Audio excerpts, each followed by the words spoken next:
بسم الله الرحمن الرحيم. صوت القاهرة. Yuk, yaudah yuk. Bismillah, Assalamualaikum warahmatullahi wabarakatuh. Selamat datang di podcast Suara Kairo. Selamat datang di podcast Suara Kairo bersama saya Arif Rahman Hidayat dan telah hadir bersama kita hari ini Kak Agung Prasetyo. Beliau salah satu pembicara anak yang ya sudah cukup melanglang buana ya di dunia pendidikan anak, Mas. Dunia dakwah anak-anak. Masya Allah. Kak Tio juga baru ngerilis. Penggibah anak ya? Hah? Pembicara anak bukan penggibah anak ya? Bukan pembicara anak, tapi pembicara itu ya dia yang adalah membicarakan anak-anak. Tapi ya yang lebih cenderung memberi materi ya mengajarkan concernnya ke anak-anak gitu kan ya. Ya dan Kak Tio nggak sendirian ya. Kak Tio sekarang ada komunitasnya apa? Komunitas para pembicara anak. Gimana ya? Bingung juga kalau misalnya disebut komunitas. Ya kita ngediriin ya kayak komunitas gitu juga ya, tapi nggak semua orang apa sih istilahnya? Ya grup biasa sih sebenarnya, bukan komunitas juga. Jadi ini namanya Kakanda. Jadi ini berawal dari awalnya kita itu kan terpisah-pisah, lalu kita itu sibuk di sana masing-masing dan jarang berkumpul. Ketika ada orang mau kumpul,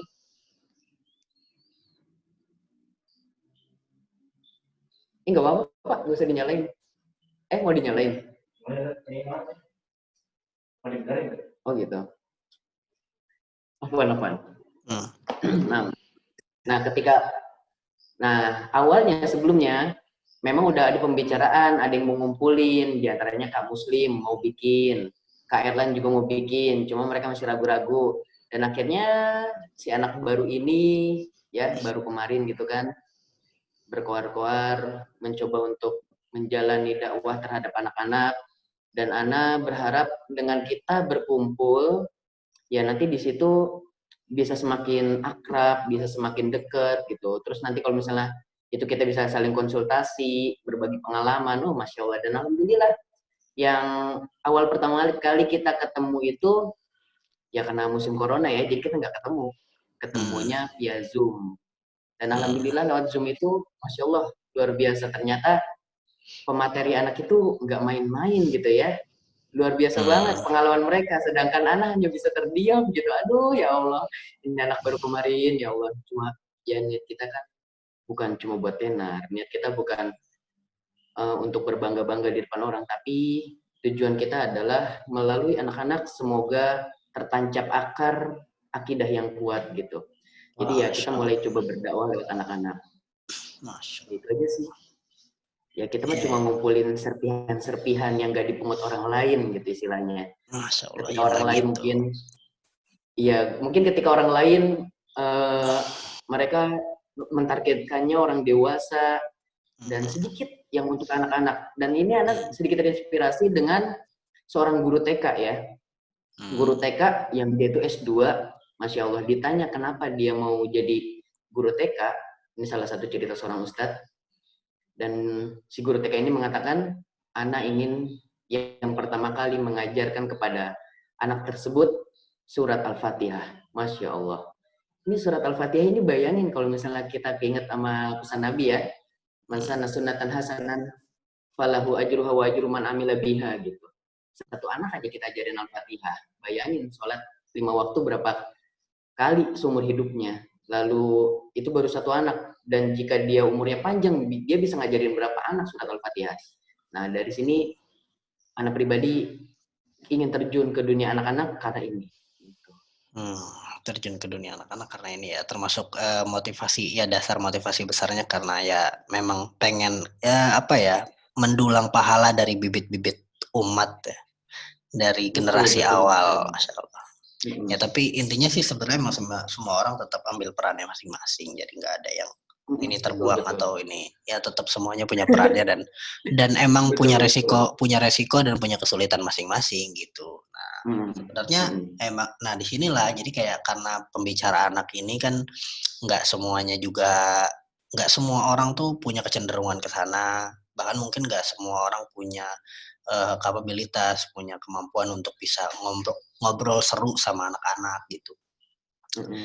Nah, ente kan sering nih ya apa namanya bawain acara-acara yang ya kayaknya tentang kisah-kisah nih. Jadi kisah-kisah berkisah-kisah ke anak-anak nih emang apa sih, gimana sih anak-anak ini terhadap kisah itu? Jadi kayak apa yang menurut ente urgent anak-anak ini harus tahu, kisah-kisah yang diceritakan dan kisah apa yang kira-kira layak buat diceritakan ke anak-anak gitu untuk dalam rangka dakwah terhadap anak-anak ini gitu, pengajaran tarbiyah mereka.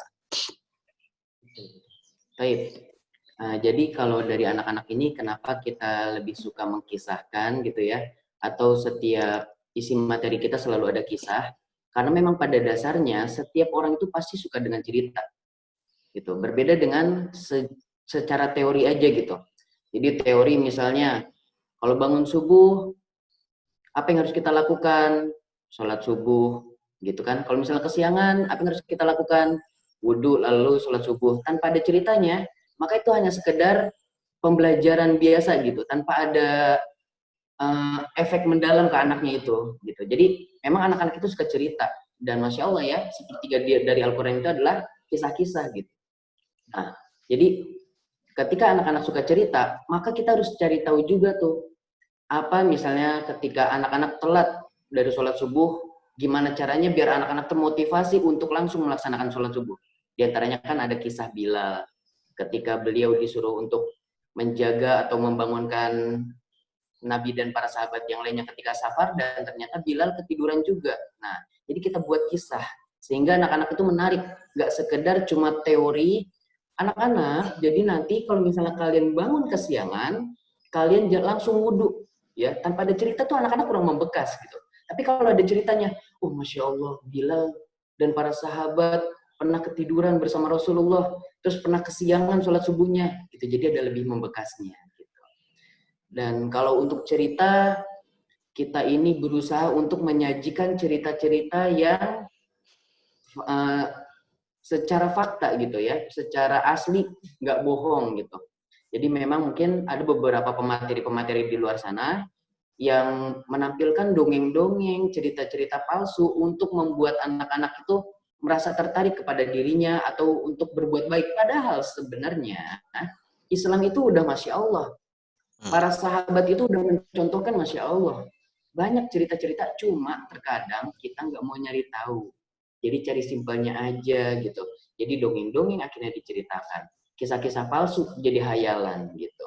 Nah, kami di sini ingin membongkar semua tersebut. Jadi segala hal-hal yang bohong-bohong itu nggak perlu diceritain. Jadi yang emang udah nyata aja, kehidupan yang benar-benar ada. Jadi lebih membekas kalau yang ada itu. Kan nggak mungkin ya. Si kancil, anak nakal, suka mencuri timun gitu kan. Itu ya memang diambil dari kehidupan nyata gitu. Tapi kalau misalnya dikasih tahu ke anak-anak, ya memang ada manfaat, ada kebaikannya. Tapi yang namanya kebohongan jangan sampai menjadi turun-temurun gitu. Ya anak pribadi sih kalau cerita bohong-bohong itu anak enggak ya. Jadi kita cerita itu yang asli aja, yang benar-benar nyata aja gitu. Oke. Nah, tapi ya ini kan kita sebelum bercerita kan harus ada bekalnya dong, harus ada apa namanya bahan untuk diceritain. Nah, biasanya antum nih nyari bahan untuk diceritainnya dari mana gitu, sumbernya, referensinya gitu kan. Karena kan ya nggak semua dari kita juga apa namanya dengan begitu mudah hafal cerita-cerita kan gitu kan. Kalau teori kan mungkin karena praktek kita bisa ingat, tapi kalau cerita kan ya mungkin pelajaran dari cerita itu bisa membekas di hati, bisa membekas di ingatan, tapi belum tentu ingat cerita persisnya. Nah, kita butuh tuh rujukan ya kan. Kira-kira yang biasa para kakak-kakak ini, pembicara anak ini biasanya bercerita ini sumbernya dari mana? Gitu. Ini sumber ceritanya atau Sumber sumber ceritanya. teori cara menyampaikannya? Sumber ceritanya. Sumber ceritanya. Kalau anak pribadi ya, karena anak masih mengikuti ya kisah-kisah diantaranya Kalau Ana melihat ke YouTube, misalnya ada kisah apa nih yang bagus, Ana nyari. Entah mungkin dari beliau Ustadz Khalid Basalamah, atau Ustadz Firanda, atau Ustadz Syafiq, dan lain-lain gitu. Terus abis itu, Ana ngerujuk ke buku. Misalnya, kalau misalnya buku sirah, Ana pakai yang karangan Sofiur Rahman. Terus kalau misalnya sahabat Nabi, Ana pakai ada yang kumpulan kisah sahabat Nabi, ensiklopedianya gitu. Jadi setelah melihat cara teknik penyampaian mereka, kita baca bukunya juga, biar jangan sampai kalau misalnya mereka mungkin ada yang keliru dalam penyampaian, seperti Anda pernah sedikit, wah ini gimana nih ya, jadi Anda khawatir, yang disampaikan ustadznya begini, yang di dalam hadisnya begini, jadi Anda untuk cari aman, kita lihat yang di buku aja gitu. Terus kita lihat juga kan, bahasa Arabnya, jadi kita sesuaikan dengan artinya gitu, jadi mana yang paling benar gitu. Jadi tetap dicek riwayat-riwayatnya juga ya. Iya betul, karena memang netizen itu serem ya gitu. Jadi salah dikit, ustadznya bisa langsung, oh ya Allah, fenomenal udah. Makanya kita, walaupun memang kita ke anak-anak, tetapi ya memang kita nggak boleh, bukan berarti kita nggak pernah salah, bukan berarti kita nggak bisa salah. Kita pernah salah gitu, kita tahu kalau kita itu mungkin nanti akan keseleo di lidah kita gitu. Tapi kan yang namanya netizen, kalau misalnya udah yang namanya nggak suka, ya nggak suka aja gitu. Salah sekali, yang namanya kebaikan kita 99, kita salah sekali, udah kesalahan itulah di mata orang. Jadi Iya sih. Persiapannya itu benar-benar matang sih gitu. Iya.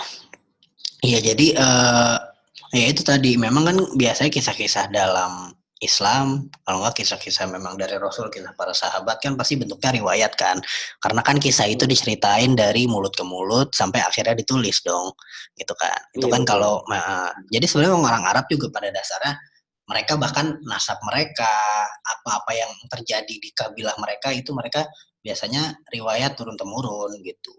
Iya, nah betul.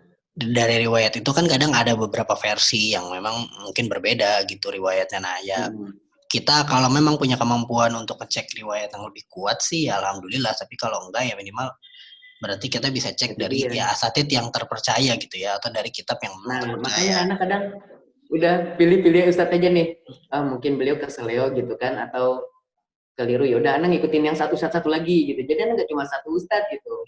Jadi kalau misalnya ke beliau, coba nonton yang satunya lagi. Habis itu nyari web yang kisahnya kita udah tahu, diantaranya kan ada kisah Muslim gitu kan. Kalau kisah Muslim insya Allah itu bagus juga itu buat rujukan gitu. Ya, jadi kisah Muslim yang Yufid ya. Iya betul, dari web, dari video ustadznya, terus dari buku, udah. Kalau udah kita catat tuh poin-poinnya. Kita catat poin-poinnya di laptop. Jadi nanti ketika kita menyampaikan, ya udah kita lihat ke laptopnya. Gitu. Poinnya aja. Ya. Jadi berarti nggak sembarangan ya, maksudnya sekalipun bercerita ke anak-anak, observasinya tetap harus dalam, pilih riwayat yang paling kuat gitu, pilih yang kira-kira betul-betul terpercaya gitu. Makanya berarti harus selektif lah milih buku dan rujukannya. Iya, kayak kemarin aja tuh, kayak kemarin tentang uban ya, uban Rasulullah. Masya Allah kan, uban Rasulullah ada yang melihatnya Anas bin Malik warna putih, lalu riwayat ini warna putih. Terus habis itu terakhir ada yang menguatkan bahwasanya uban Rasulullah itu putih kemerah-merahan, jadi ubannya nggak putih tapi kemerah-merahan gitu. Terus habis itu diinai juga gitu, ada juga yang dibilang nggak diinai. Oh Masya Allah, kalau gitu anak udah ngambil satu aja yang menurut ustadznya paling roji gitu kan, karena kita memang nggak bisa merojikan, kita masih minim gitu kan, ya udah akhirnya ngikut ustadznya aja lah. Kalau ngikutin buku, waduh ini bukunya kita belum ini, yaudah kita ngikutin ustadz aja. Karena di buku juga belum ada kesimpulan, cuma menjelaskan ini uban Rasulullah putih, ini uban Rasulullah kemerah-merahan, gak ada kesimpulan. Ya udahlah ngikutin ustadznya aja lah gitu. Masya Allah. Nah biasanya kalau setelah bercerita nih ya, gimana sih dampak besar kisah-kisah yang udah kita ceritain ke anak-anak yang antum rasakan gitu, yang antum saksikan lah dari anak-anak nih, gimana dampaknya mereka gitu? Apakah mereka ngerasa termotivasi atau bisa tergugah dengan cerita yang kita sampaikan gitu dari para sahabat, atau mereka ngerasa enggak, basi, lebih seru cerita Naruto misalnya? gitu. Gitu. Nah ini ya coba bisa diceritakan nggak gimana kesan-kesan dari anak-anak yang setelah mereka dapat kisah-kisah dari antum nih. Ya, alhamdulillah kalau misalnya yang selama ini ya ada beberapa review dari Umahat, ada juga yang Ana saksikan langsung gitu ya. Masya Allah, kayak misalnya ketika Ana menyampaikan tentang kalimat thayyibah, terus kita rubah perkataan kita yang tadinya buruk, misalnya anjay, berubah jadi Masya Allah gitu. Dan ternyata setelah kajian, ada seorang anak tiba-tiba nyamperin gitu. Ini salah satu review dari seorang anak gitu kan. Kagung, tadi kalau kaget ngomongnya gantinya buset apa gitu. Oh, ucapin istighfar, astagfirullah, kaget gitu kan gitu. Jadi ucapin istighfar. Jadi anak itu malah jadi ingin tahu gitu. Jadi serasa ingin merubah. Nah dari situ anak semakin termotivasi. Oh Masya Allah. Terus ada lagi yang lebih keren. Ya, anak pernah suatu ketika cerita naik roller coaster gitu kan. Naik roller coaster, orang-orang teriak, ya anak cuma diem aja gitu. Anak cuma diem berusaha nggak teriak, padahal ketakutan. Ya, namanya uji nyali gitu kan. Kita diem berusaha nggak teriak. Habis itu kata anak ini, pas anak nanya, Kak, aku juga pernah naik roller coaster. Oh iya, Masya Allah, kamu teriak nggak gitu? Enggak, aku nggak teriak. Aku bilang, subhanallah, subhanallah, Allah Akbar, Allah Akbar. Ya Allah, Masya Allah, ini didikan orang tuanya luar biasa banget gitu kan.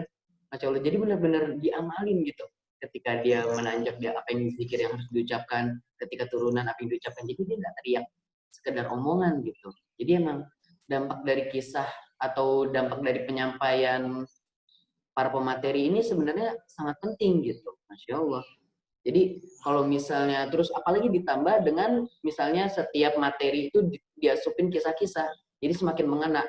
Mungkin memang kalau untuk anak-anak kisah fiktif itu, kisah yang nggak nyata itu lebih menarik dong. Ya bayangin aja kayak misalnya mungkin Hulk manusia kecil bisa berubah jadi gede atau Iron Man gitu ya. Nah ini Masya Allah pasti lebih menarik. Nah tapi kita coba suguhkan gini loh, ada pahlawan-pahlawan di zaman dulu yang mirip-mirip mereka gitu. Yang bahkan kekuatannya itu nyata, nggak cuma sekedar palsu gitu. Di antaranya Sa'ad bin Abi Waqqas. Sa'ad bin Abi Waqqas itu kan lawannya siapa tuh di Avenger, anak nggak tahu deh. Ya ada tuh yang tukang panah kan. Orang Islam punya, ya Masya Allah. Bahkan didoakan oleh Nabi. Wahai Sa'ad, lesatkanlah anak panahmu gitu kan. Dan Masya Allah, lesatannya panah Sa'ad bin Abi Waqqas nggak pernah meleset. Gitu. Jadi anak-anak tuh tahu, wah pahlawan sesungguhnya tuh ada gitu loh. Orang terkuat siapa? Umar. Bukan Hulk. Hulk itu bohongan. Masa orang kuat marah-marah gitu kan? Umar bin Khattab kita subuhin. Yang tingginya itu Masya Allah tinggi banget. Bahkan di suatu riwayat dikatakan bahwasanya Umar bin Khattab kalau berdiri di atas kuda, itu kakinya nyentuh tanah gitu kan. Terus kalau beliau berjalan, itu kerasa banget gitu. Suara getarannya saking besar dan tinggi. Masya Allah itu kan. Jadi kita suguhkan kisah nyata. Terus ketika berburunya bukan berburu kijang, bukan berburu hewan-hewan makanan, tapi hewan-hewan yang mencari makan daging gitu, seperti hewan singa. Umar bin Khattab, terus Hamzah itu kalau ngeburu itu bukan ngeburu rusa, tapi ngeburu singa. Jadi mereka tuh, wih ajib gitu kan ya. Serasanya, wah apalagi kalau kita tambahkan dengan tekstur tubuh kita yang menarik atau mungkin ketika suara dubbing kita buat-buat gitu. Ketika dia berjalan, ketika ini begitu. Jadi teknik berkisah juga penting sih sebenarnya untuk benar-benar meyakinkan kepada anak bahwasanya kisah itu beneran ada gitu. Jadi ada tekniknya sendiri dalam berkisah. Toib, Masya Allah ya luar biasa ya. Emang intinya kayak anak-anak tuh kan butuh idola juga, butuh kudwah dalam hidupnya, butuh contoh, terus butuh sesuatu yang diimpikan. Biasanya anak kecil kan imajinasinya masih kosong, terus dia harus diisi imajinasinya. Nah kalau imajinasinya itu bisa diisi dengan kisah-kisah yang memang kudwah dari para sahabat, dari para salaf gitu kan, kisah-kisah Muslim, itu akan lebih baik gitu. Karena ya biasanya kisah itu akan melekat di ingatan dan pelajarannya bisa membekas di hati ya. Nah ya, tapi ini terkait berkisah ini, ya berkisah tuh nggak semua orang, maksudnya nggak semua orang memang jadi pembicara anak. ya kan? Nggak semua orang jadi guru SD, nggak semua orang jadi guru TK, tapi sepertinya semua orang akan punya anak atau punya adik atau punya sepupu atau punya saudara yang memang dia masih anak-anak. Dan kayaknya alangkah lebih baik kalau memang orang-orang di sekitar juga bisa bersinergi, bisa sama-sama gitu untuk ya ngebantu mengajari anak lewat kisah-kisah ini gitu kan. Ya termasuk anak sendiri, alhamdulillah anak-anak baru lahir, jadi ya insya Allah kedepannya kan anak juga ingin jadi ayah yang bisa berkisah dong untuk anak-anak gitu kan. Karena kan pasti ya kisah dari ayah akan lebih didengar lagi, akan lebih luar biasa lagi kalau ayahnya bisa bercerita kepada anaknya gitu tentunya gitu. Nah, ya inilah langsung kita mau tanya nih, gimana sih tekniknya, gimana sih tips dan triknya, tata caranya yang sudah pernah antum dapatkan, yang selama ini antum terapkan juga, dari pengalaman antum bagaimana kita bisa berkisah dengan baik, terutama kepada anak-anak. Karena kisah ini nggak cuma ke anak-anak ya, maksudnya ya sebetulnya sampai dewasa pun ya sirah Nabi, kajian sirah Nabi, kajian kisah para salaf itu tetap relevan untuk kita gitu, tetap relevan untuk yang masih muda, untuk yang pemudanya ada contoh, untuk yang orang dewasa juga ada contoh gitu, dan selalu bisa diambil ibrohnya, apalagi kisah-kisah dalam Al-Quran juga sama. Maka ini kan kisah ini kan salah satu yang cukup besar perannya gitu dalam pembelajaran kita. Nah, bagaimana teknik berkisah nih yang memang Kak Tio sudah dapatkan tekniknya, sudah temukan, sudah pelajari bersama para pembicara anak yang lain gitu. Apa yang antum dapatkan sebelumnya bisa di-sharing. Masya Allah. Jadi sebenarnya kalau dibilang anak pinter berkisah sih enggak ya gitu. Ya. Tapi Masya Allah, Ana sangat mendapati ilmu dari kakak pemateri ya, yang Ana udah pernah dapetin ilmunya. Sedikit sih gitu, enggak banyak gitu. Yaitu beliau Kak Erlan, Masya Allah banget. Nah, suatu ketika Kak Erlan pernah bikin sebuah seminar gitu ya, bikin seminar tentang workshop berkisah gitu. Terus habis itu, nah alhamdulillah Ana ikut tuh. Nah di situ jadi Ana ya kalau misalnya Ana dibilang meniru Kak Erlan, ya emang bisa dibilang begitu gitu kan. Jadi kalau dari Kak Erlan itu ya, jadi Ana menyampaikan sedikit poin-poin mungkin yang Ana ingat gitu. Jadi dalam berkisah itu tentu yang pertama kali harus kita ketahui itu, yang harus kita hafal itu adalah cerita itu tersendiri. Jadi cerita itu sendiri kita harus sudah hafal. Minimal banget kita hafal poin-poinnya aja gitu. Poin-poin misalnya perjalanan Nabi kemana? Ke Syam. Itu bersama siapa? Pamannya. Pamannya siapa? Abu Thalib gitu. Terus habis itu jadi ke Syam, Abu Thalib itu mau ngapain? Berdagang gitu. Jadi kita hafalin poin-poinnya aja. Itu yang pertama. Hafalkan poin-poin dalam sebuah kisah gitu. Jadi nanti tinggal perjalanannya kita lanjutin aja dengan teknik berkisah kita gitu. Selanjutnya keluarkan suara-suara yang berbeda gitu. Misalnya kalau misalnya emang lagi ada kakek-kakek atau nenek-nenek, maka tirukan suara kakek-kakek nenek-nenek gitu ya. Ya kalau yang kagum diajarin gitu ya. Aduh, mau praktek di sini. Ya, jadi kalau misalnya cara merubah suara jadi kakek nenek, kan kakek nenek itu nggak punya gigi ya. Jadi caranya lidahnya ditempel di sini nih. Nah, nah habis itu kita ngomong tuh, Assalamualaikum. Udah jadi gerak sendiri nih. Jadi gini, Assalamualaikum. Terus biar ada getarannya, kepala kita di gituin dikit. Contohnya, Assalamualaikum. Gitu.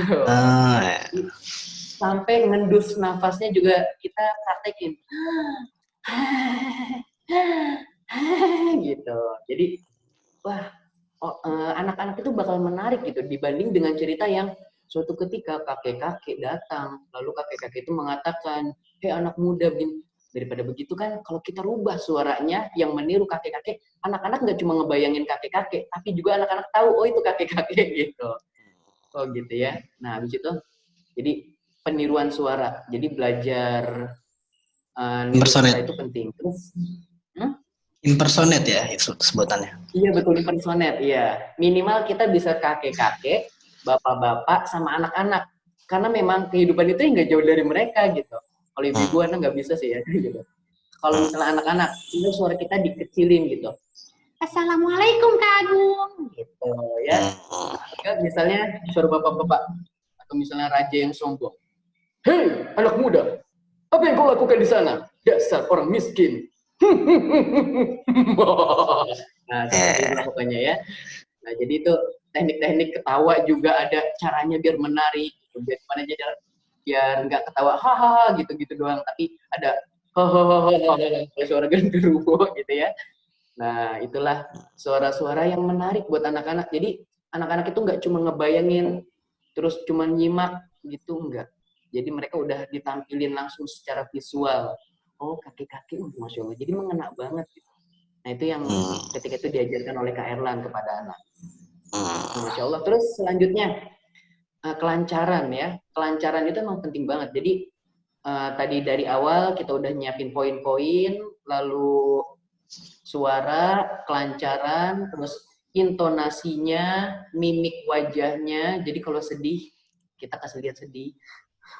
Aku nggak nyangka tapi kayak seperti itu gitu ya, sedih benar gitu, bahkan anak pernah sampai nangis beneran gitu, aku bisa sampai nangis beneran gitu. Jadi emang rasanya aja pas gini tiba-tiba mendung beneran gitu.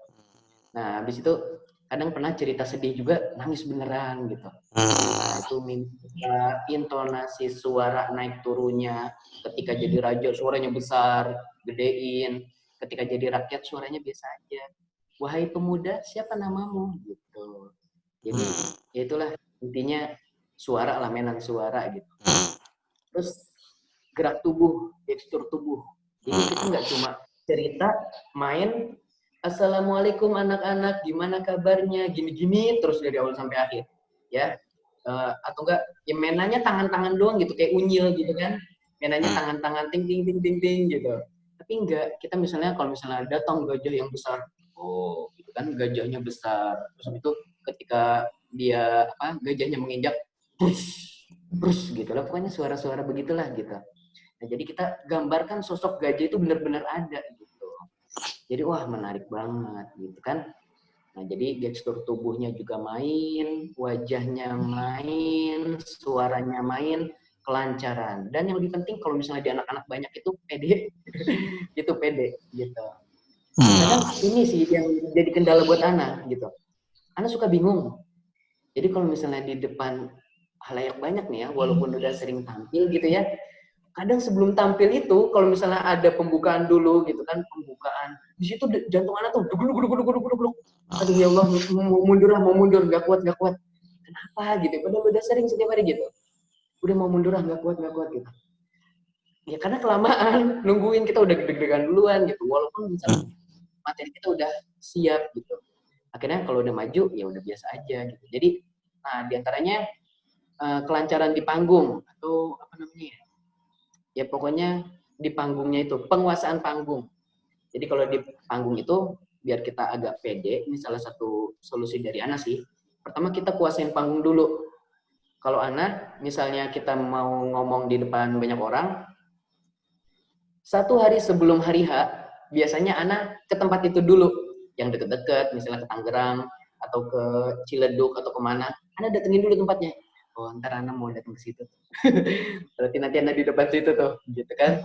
Kalau misalnya ke Cilengsi, Ana nggak pernah sih. Misalnya Ana kan pernah diundang ke Cilengsi, ke Bekasi, Ana nggak pernah samperin, gitu. Cuma Ana udah tahu aja, oh kira-kira nanti posisinya bagaimana, gitu. Jadi penguasaan panggung itu penting, gitu. Nah, dulu Ana latihan pertama kali itu misalnya ketika kita mau muhadoroh atau kita khotib, jadi belajar latihan khotib gitu kan, kita latihannya di atas mimbar langsung. Anak ke masjid malam-malam, anak ngomong dah tuh, set. Dulu kan di MIAS pernah khutbah bahasa Inggris kan, ngomong pakai bahasa Inggris itu orang-orang pada tidur, kita ngomong di depan mimbar. Nah itu latihan juga, itu salah satu tekniknya gitu. Jadi penguasaan panggung itu penting. Dan alhamdulillah waktu itu di MIAS juara 2 bahasa Inggris ya. Padahal Masya Allah, Masya Allah. Yang juara pertamanya Ahmad Ya Alauddin ya. Yang kakak kelas kita. Ya. Nah itu tuh, nah itu yang juara pertamanya tuh, anak juara kedua. Ya alhamdulillah lah lumayan, anak-anak baru gitu kan, idat lugowi dulu gitu kan, alhamdulillah di situ. Jadi penguasaan panggung itu penting. Misalnya antum mau ngomong di depan orang, ya antum harus tahu dulu panggungnya. Ya, kalau misalnya antum belum terbiasa ya, kadang anak juga suka ngiter-ngiter dulu, jalan dari ujung panggung ke depan, ke samping, itu ngapain itu muter-muter, nguasain panggung dulu, terus ngeliatin anak-anak gitu kan. Terus kadang kita suka diem dulu. Kita diem itu bukan cuma diem biasa gitu ya, tapi seolah-olah menarik anak-anak dulu gitu. Ntar kalau kita udah ngeliatin anak-anak, udah seru, oke baru kita lanjut gitu. Ya gitulah sedikit dari apa ya, permainan atau teknis-teknis cara menggait hati anak gitu. Atau biasanya kita kalau misalnya sebelum mulai acara atau sebelum mulai berkisah, kita nggak langsung ke inti poin. Kita ajak main dulu gitu ya. Kita ajak apa namanya, ice breaking dulu gitu. Jadi anak-anak nggak tiba-tiba Robbi Zidni ilman warzuqni fahman habis itu belajar. Enggak. Jadi kita ada ice breakingnya dulu. Misalnya di sini ada yang sakit nggak hari ini? Nggak ada. Aku ada yang sakit. Aku flu. Aku gini. Yaudah yuk kita doakan bareng-bareng ya. Ikutin Kak Agung ya. Yuk. Ya Allah. Ya Allah. Semoga yang sakit cepat mati. Wah, langsung kan. Padahal belum selesai tuh udah heboh duluan tuh. Wah, penyakitnya. Oh, gitu ya. Itu salah satu di antara teknik memancing gitu ya. Penyakitnya loh, kok udah pada ini duluan, kabung parah gitu ya. Kan penyakit. Kalau penyakit yang mati, kitanya sehat. Gitu. Itu sih. Siap. Oke, Masya Allah ya. Jadi pertama ya intinya nyiapin materinya dulu ya. Emang itu lebih edit lagi gitu. Karena Ya emang Insya Allah. Insya Allah mudah-mudahan lain kali kita ada kesempatannya. Ya, tapi berarti tadi pertama ya poinnya dihafalin gitu. Maksudnya ya itu nguasain materi yang mau disampaikannya dulu dengan ngafalin poinnya atau memang yang ngafalin kisahnya secara utuh juga ya nggak ada masalah kan. Itu kembali ke kenyamanan masing-masing. Tapi intinya ngafalin materi, nguasain materinya. Kemudian tadi impersonate ya kan. Tiru gaya bicara kayak gaya bicaranya gitu, gaya bicara kalau bapak, nenek gitu itu. Terus tadi apa namanya, intonasi suara gitu kan, mimik wajah gitu. Kemudian juga apa namanya, ya ditambahin gerakan-gerakan ya, act out ya, tambahin gerakan-gerakan. Tambahin gerakan-gerakan yang memang membuat si anak tuh ngerasa kita nggak monoton gitu, nggak bener-bener kayak cerita diem gitu. Kemudian ya kemudian tadi ya dikondisikan dulu si anaknya, dikondisikan dulu untuk siap biar anak-anak iya untuk siap mendengarkan dulu ya. Mungkin diantaranya juga butuh sedikit ini juga ya, anak-anak tuh memang tadi kan kayak antum ngerasa deg-degan, ngerasa apa namanya, ngerasa masih deg-degan terus, demam panggung dan harus menguasai panggung karena memang anak-anak tuh kayak nggak tahu kenapa mereka tuh selalu bisa merasakan kegrogian kita dan tidak memaklumi itu. Beda sama orang tua gitu. Kalau orang tua kita ngobrol di depan orang tua ya orang tua tahu, orang-orang ini tahu gitu kita lagi grogi, mereka ya biasa aja gitu. Anak-anak dewasa, orang-orang dewasa kan bisa memaklumi dan mengkondisikan diri untuk tidak membuat kita makin grogi. Tapi anak-anak mah enggak, anak-anak mah nggak peduli. Kadang mereka kita datang masuk tatapan kosong kan, mau ngapain nih orang nih gitu kan, mau ngapain nih orang nih gitu. Nah seru nggak nih gitu, kayak kan gak ada makanya. Dan mereka tuh kayak Ana juga pernah dengar ya, kalau salah ada anak-anak tuh tahu gitu kejujuran kita, ketulusan kita, kalau emang mereka kita senang sama mereka apa enggak gitu. Jadi emang ini krusial juga. Jadi kita harus membuat diri kita nyaman dan senang sama mereka dulu untuk bisa ada penerimaan dari merekanya. Oh iya nih. Iya betul. Nih asik nih orang nih, bener nih gitu. Dan baru makanya ice breaking di awal itu penting. Ice breaking di awal itu penting. Ya, Masya Allah. Nah, sama satu lagi, Gimana? Satu lagi ya. Sama teknik berkisahnya. Jadi teknik pengucapannya. Jadi biasanya nih kalau misalnya mungkin guru-guru atau siapa itu cara penyampainya itu kadang kurang pas. Jadi yang mereka sampaikan itu adalah bahasa buku, bukan bahasa yang luwes yang anak-anak itu gampang diterima gitu. Atau mungkin bahasa mereka terlalu tinggi, mungkin bahasa anak-anak S2 diajarin ke anak TK kan nggak mungkin gitu kan.